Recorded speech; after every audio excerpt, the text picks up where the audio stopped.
तो जब सामने वाले से कोई बात आ रही है, तो मेरे मन को जब बुरी लगी, मेरे मन के अकॉर्डिंग नहीं हुआ, तो सबसे पहले हम बात करेंगे कि मन तुम्हें क्यों बुरा लगा। जी। तो जब हम मन से बातें करते हैं, तो भाव हमारे सड़ जाते हैं। अब उस समय क्या अपने मन से तो बात कर नहीं पाते हैं, तो भावनाओं का जो वेग है वो उमड़ने लगता है, क्योंकि बुरा लगा ना। जी। अब वो बुरा लगा, मन देखा जाए उस बात को रिपीट करता चला जाता है। जब रिपीटेशन में आता है तो फीलिंग्स आपकी डिस्टर्ब हो जी। जाती हैं।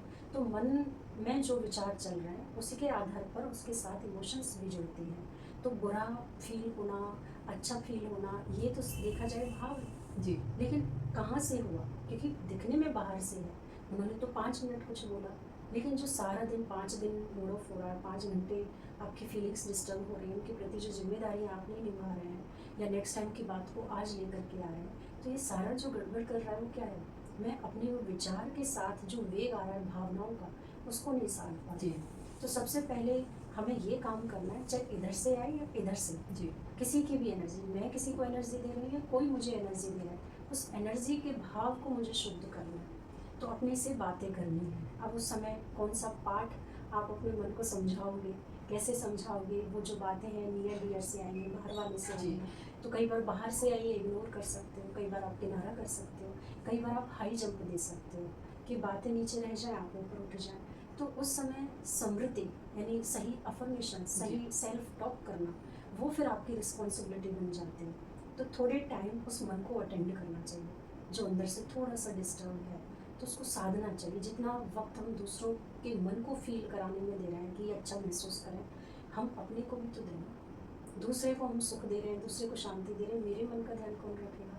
वो तो मुझे ही रखना है। तो जैसे वो एक आत्मा है, मैं भी एक आत्मा हूँ। जैसे उसका मन है तो भी मेरा भी मन है। तो अब ज्ञान ये कहता है कि दूसरों के लिए तो मैं बनी हूँ, जी। लेकिन मैं अपने लिए भी बनी हूँ। अपने मन का ध्यान मैं रखूँगी, नहीं तो जैसे दूसरे मुझसे मांग रहे हैं तो मैं भी फिर उनसे मांगूंगी।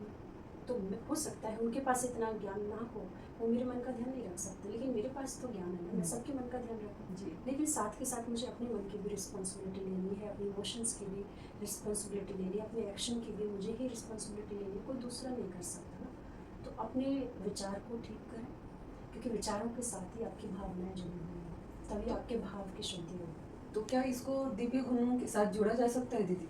दिव्य कि गुण भाव जो है उसको समझ के और उसको कर्म में कैसे लाएं, तो दिव्य गुण जो शिव बाबा बोलते हैं, तो क्या इसको?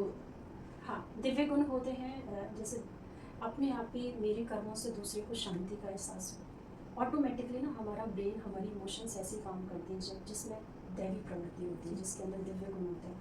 वो व्यक्ति चाह करके किसी को हर्ट नहीं करेगा। तो दिव्य गुण क्या होते हैं? जैसे मधुरता है, रमणीकता है, गंभीरता है, शालीनता है, पवित्रता है। जी। तो ये उसकी अपना एक श्रृंगार है दिव्य गुणों का। इसी के साथ वो कर्म करता है। अब जब जहाँ भी वो कर्म कर रहा है तो उसका रिफ्लेक्शन, अक्सर करके कहते हैं ना, फूल बेचने वाले के हाथ में खुशबू रही जाती है। तो जो व्यक्ति दिव्य गुणों के साथ काम कर रहा है तो उसको तो ऑलरेडी उसका रिटर्न मिल ही रहा है, क्योंकि हर कर्म का इम्प्रेशन हमारे ब्रेन पर तो रहता है ना। जो भी हम करके हटते हैं, हर थोड़ी देर के बाद आप देखो हम पास्ट में ही होते हैं। तो सबसे ज़्यादा हमारा जो थिंकिंग पैटर्न है वो पास्ट का बहुत ज़्यादा है। कम से कम मुझे लगता है 75% हम पास्ट की बातें करते हैं हमारे साथ, है ना। फिर उसके बाद थोड़ा बच्चा वो फ्यूचर की बात करेगा, वर्तमान में तो बहुत हम कम हैं। तो इसलिए परमात्मा कहते हैं या तो उनको याद करो, या दिव्य गुण, या सर्विस करो यानी सेवा करो। तो वो इसलिए करें ताकि हम वर्तमान में रहना सीखें।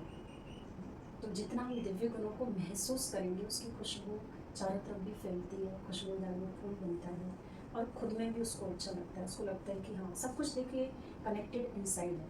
आपके थॉट्स, इमोशंस, एक्शन वही है, लेकिन क्लैरिटी होनी चाहिए ना कि वही काम मैं प्यार से भी करवा सकती हूँ। उस काम को ज़रूर नहीं है आज अगर सामने वाला नहीं करना चाहता छोड़ दो, वो काम कल भी हो सकता है। अगर उसकी खुशी कल में है तो वही कल कर लो। तो ये नहीं कि आज ही होना चाहिए। दिव्य गुण वाला जिद और सिद्ध में नहीं रहता जी कि ये अभी करना है, ऐसा नहीं है। तो हमेशा दूसरों को फ्रीडम देगा, खुद भी फ्री रहेगा। तो नेगेटिव मुझे लगता है दिव्य गुण वाले के साथ एक और बहुत अच्छी चीज़ होती है कि दूसरे की आसुरिक प्रवृत्ति ना क्रिएट नहीं हो पाते जी, क्योंकि उसको जगह नहीं मिलती। उसका ऑरा, उसका दिव्यता इतनी पावरफुल होती है कि दूसरी चेतना ना डरती है कि उसके विकारों को जगह नहीं मिल सकती। तो अपने आप ही आत्मा के वो विकार शांत रहते हैं। जहाँ आपने थोड़ा सा देहाभिमान दिखाया, दूसरा भी दिखा देगा, समय है। तो ये लड़ाई अगर खत्म करनी है तो वो तो दिव्य गुणों को ही पकड़ना पड़ेगा। तो दिव्य गुणों के साथ ही आप जीवन के हर कर्म को करें, इसमें भाव शुद्धि भी हो जाती है, इसमें सब अच्छा लगता है।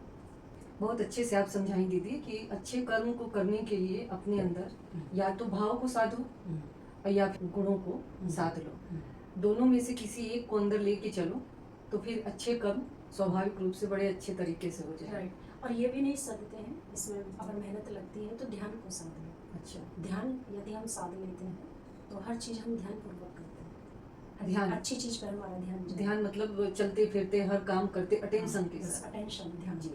ध्यान चैंटिंग भी है, ध्यान अफर्मेशन भी जी। है, ध्यान ग्रेटिट्यूड की फीलिंग्स भी जी। है। ध्यान को हर कर्म को अटेंटिव होकर के करना, उसको भी ध्यान कहते हैं। तो बेसिकली आपका ध्यान कहाँ है, आपकी चेतना का फोकस किधर है, जी। उस पर ध्यान दें। Thank you the.